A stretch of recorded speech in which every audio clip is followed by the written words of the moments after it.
welcome to today's episode of the Daily Blend. I'm your host, AC, and we are joined in studio today by Aaron Fox, who is an author and the founder of Slide Bookshelf. How are you, Aaron? I'm great. Thanks for having me here. It's awesome. Good to finally meet you. Yes. I've seen your book. We're running in circles, aren't we? We are. I think we are. I've seen that book on the shelf for a long time, and they're like, you know Aaron, right? I was like, I don't think so. I'm sly. You're I'm sly like that. That's why I see what you did there. I see what you did there. All right, so tell me a little bit about yourself, about Slide Bookshelf. Talk to me about this. So when I started here at the J School, where we were recording, and I graduated in 2003 in broadcast journalism. But in broadcast, I learned to write short stories, as in, news and sports shorts. And I found that I was much better at writing that than long form. And then when we had our first son, we had all these kids' books that we were reading to him. And I found myself doing a morning radio show and then having my afternoons free and needing to fill that time. And so I was like, I think I could write one of these. And Ninja Sloth, that phrase came out on the air. And I was like, you know what? There is no Ninja Sloth out in the world, so I'm just going to put one in there. And that was my first book, The Secret Life of Sloan the Sloth. And the secret is, spoiler alert, he becomes a superhero. So, and I had never seen a sloth superhero, and I was like, I don't know how it's going to work, but we're going to make it. But I'm going to make it work. We're going to do it. Mm-hmm. And how that work out for you? I loved it. I started with the concept of Ninja Sloth as a superhero, and I fell in love with Sloan, who is the average, normal, everyday sloth that loves his neighbors and wants to protect them. So love that. Yeah, he's the star, and he just has this mechanism to help.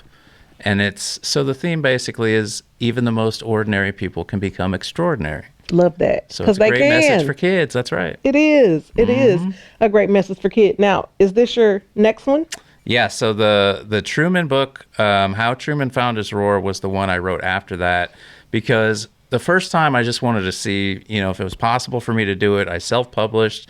I learned the whole business, and I was like, the next book, I just want it to be about Mizzou somehow, and at that point, I didn't think about the licensing and everything that goes into that. But I was like, what would be a good story? I think Truman as a mascot. Most kids know him. And so I think, what do tigers do? They roar. He needs to find his roar. So that one was much easier to write because that just sort of tumbled into a story on its own. So, yeah. I'm very proud of that. And I love Mizzou.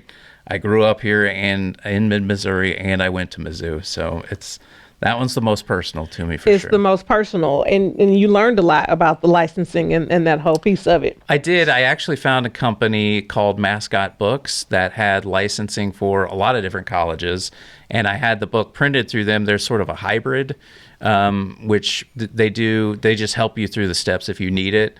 And if you don't, then you can do it on your own, and they help, and they print the books and everything for you. So yeah, I've seen that book all over town. Yes, yeah. I hope so. Yes, I hope you see it in more places. Yes, too. Yeah, I've definitely seen that one all over town. It's lovely, and you've got some more around here.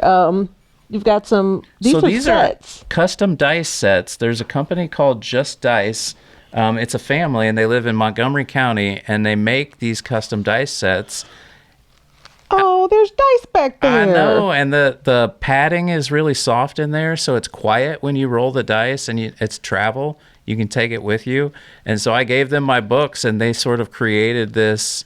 The games are the same as they always have. They scour the internet and come up with all these great rules for different dice games. I think there's like 10 in there, so it's a lot of fun. My family has one, and I got one for my mom when the kids are over there. So it's a fun set. That is pretty cool. That's cool. Yes. Oh, you've got one for Sloan, too. I do. And the thought came to me because in the middle of the book, he hosts game nights for his neighbors, and they're rolling dice in the book. So I was like, well, that's perfect. I like that. We got to have that one in there. Yes, I like that. That is very perfect. And a great gift. Yes. Absolutely. Okay. Holidays coming up. Yes. People need to know. You can order that on my website. You can order the books on my website. And now I'm starting to sell other authors' books locally as well. Mm-hmm. And I was telling you beforehand, the other Truman Hall, has Yes. written a book. And I've known Ray since we both started at the shops at Sharp End when it opened. And so when his son wrote the book, he was asking me some questions. And so I've got it front and center at the shops over there along with my books. And it's selling really well. Yes. Once you have a 12-year-old kid that writes a book and his name is Truman in Yeah. the city of Columbia, It's a wrap. Come on. It's a wrap. You already know it's going to be one of your bestsellers. Yeah, that's right. And we had him on the book. We had him on the show. Yes. Right as his book was coming out. And I remember how excited he was to get to come on and talk about his book. And now his book is on the shelves and is selling. And that's really And exciting. Dad lets him do all the negotiating too. He's getting pretty shrewd. I love that. That's amazing. He's going to start asking for more money here Yes, soon. as so. he should. Yeah. As he should. But you're right. Like, his name's Truman. Right. Yes. Yeah, Ray knew what he was doing. Yeah. And so now I'm getting confused as to which Truman book we're selling, which one you want. So when they come in and they ask for Truman's book, you're like, are you talking about this Truman, the tiger? Yes. Or are you talking about Truman? Right. Truman Yes. Hall. Yeah, probably Truman. Yeah. Probably that Truman. Mm-hmm. Okay, so what you got coming up next? You writing any more right now? Yes, so I am under contract with 2 different illustrators. I've been under contract with one for a long time, and so I believe, knock on whatever's around here, that they're both coming out in 2026. Okay. So yes, New book's coming. Yes, and so right now I'm doing. It's called. I don't know what I'm calling it, but it's like a mini holiday subscription bundle. So you get 2 books now for Christmas, and then you get the other 2 when they come out, and I'll mail them to you. Okay. And so it's sort of a bundled price, so it's a little lower. Okay. Yeah, so Like check that. out aaronfoxwrites.com, and it'll be right on the front there. Okay, perfect. All right, check out aaronfoxwrites.com, and you can get 2 books right now, and you'll get his next 2 hot off the presses. That's right. One's about a monster, and one's about a kid that makes up an animal in his classroom. So Okay. the imagination is running wild. Imagination's running wild. All right, Aaron. Well, nice to finally meet you in person. Yes, absolutely. Appreciate what you're writing and putting out there in the world for kids. Reading's important, man. Thank you for yes. being here. Yes. Thank you.